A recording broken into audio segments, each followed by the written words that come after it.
Got one coming in off the highway. Hit a guardrail. Looks like maybe the front axle's bent. We have to take a look at it, see what we could do.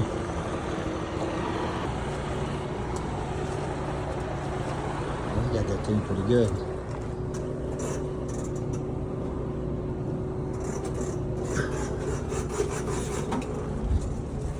Hard to tell if it's just slid back or no. It looks like that front axle might be bent. Not too bad. Could have been worse. So we brought it in, checked it out. Looks like the axle just got slid back because the pin broke off right there.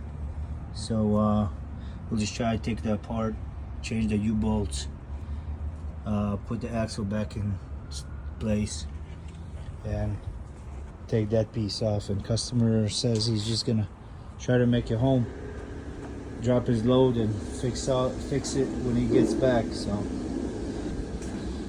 definitely change that tire.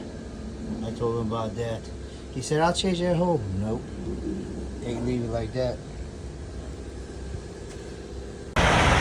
Patched him up enough to get home. Take it easy, buddy.